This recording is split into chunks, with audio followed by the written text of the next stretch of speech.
দুপুর বন্ধুরা, আজ হচ্ছে শনিবার, নিরামিষের আজকে আমি 5খানা রান্না করেছি, 5টা রান্না। সেগুলো তোমাদের সাথে শেয়ার করছি।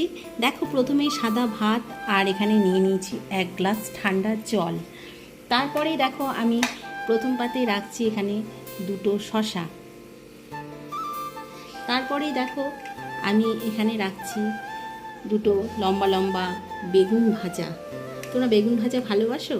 এরকম লম্বা লম্বা আমাদের তো খুব ভালো লাগে। তারপরেই দেখো এখানে রেখেছি 2টো এরকম পটল ভাজা। আর যেহেতু শনিবারের প্রথম পাতেই থাকছে শুক্তো, পাতলা করে শুক্তো, সজনে ডাঁটা, কাঁচকলা, উচ্ছে, সমস্ত কিছু আরও সবজি দিয়ে করা হয়েছে এই শুক্তোটা। এটা পাতলা করে করা হয়েছে নিরামিষভাবে শুক্তো। তারপরেই দেখো এখানে আমি করেছি ওল আর আলু দিয়ে তরকারি, ওলের তরকারি কিংবা ওলের ডালনা। আর শেষে অবশ্যই আর একটা জিনিস আমি করেছি, যেটা তোমাদের সাথে আমি শেয়ার করছি। তোমরা কি ভালোবাসো সেটা খেতে? আমার তো ভীষণ ভালো লাগে।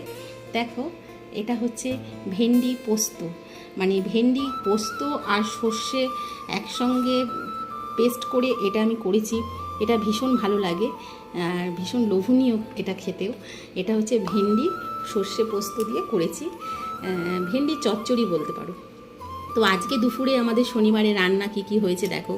এখানে আছে শসা, বেগুন ভাজা, পটল ভাজা, শুক্তো, ওলের ডালনা আর ভেন্ডি চচ্চড়ি। তোমরা কে কে ভালোবাসো এরকম নিরামিষ রান্নাবান্না খেতে? কমেন্ট করে জানিও। আমাদের তো ভীষণই ভালো লাগে। আর সবাই সুস্থ থেকো, ভালো থেকো। আজকের মতো ভিডিওটা আমি এখানেই শেষ করব। টাটা।